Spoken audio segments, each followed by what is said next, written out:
জামায়াত ইসলাম তার ৮০ বছরের জীবনে একজন আমির পাইছে। একজন। এরকম আমির জামায়াত ইসলাম পায় নাই।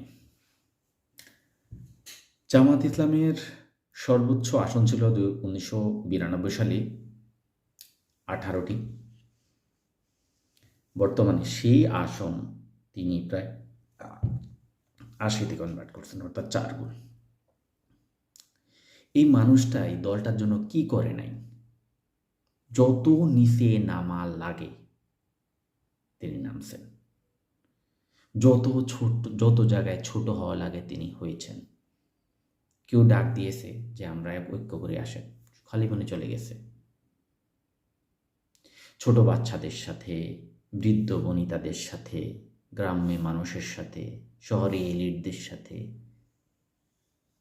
তার কি বোঝাপড়া, কি সম্পর্ক, জেনজির সাথে তার কি সম্পর্ক।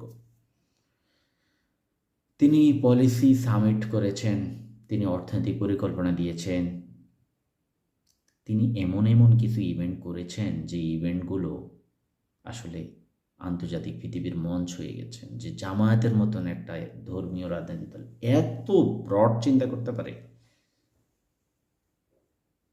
সত্যি আমি সত্যি অভিভূত। আমি মনে করি এরকম আমি জামাত আসলেই কখনো পাই নাই। জানি না আগামী 50 বছরের এরকম একজন আমির পাবে কিনা, যা আগা গোড়া, টপ টু বটম দেশ, দেশের মানুষ, দেশের জনতা। তিনি চরমনায়ের মাহফিলে চরমনায়ের চিল্লাতে চলে গেছেন। আমি আজকে দেখলাম যে তিনি পোস্টার সরাচ্ছেন নিজের হাতে উপরে উঠে। মানুষকে আর কি দিয়ে অ্যাট্রাক্ট করা যায়?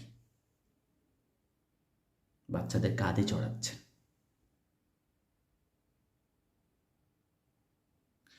এই আমির জামাতকে ৩০০ আসনের মধ্যে ২৫০ আসন দেওয়াতে পারবেন। বাবারা, তোমরা যদি এই আমিরকে আগামী ২০৩১ সাল পর্যন্ত তোমরা ওনাকে ধরে রাখতে পারো। এটা ক্যারিসম্যাটিক লিডার, এটা হাই লেভেলের জিনিস। এরকম হইতে পারবে না। জামাতের ভিতরে এরকম লোক এখনো আমি দেখি না, এরকম নিবেদিত প্রাণ। ওনাকে হারাবে না। জামাতকে বলছি, এই লোকটাকে হারানো যাবে না। এই লোককে সর্বোচ্চ গুরুত্ব দিয়ে রাখতে হবে, বাঁচায় রাখতে হবে ওকে। আগামীতে ক্ষমতায় নিতে পারলে এই জামাতের আমির মিস্টার শফিকুর রহমানই নেবেন, ইনশাল্লাহ।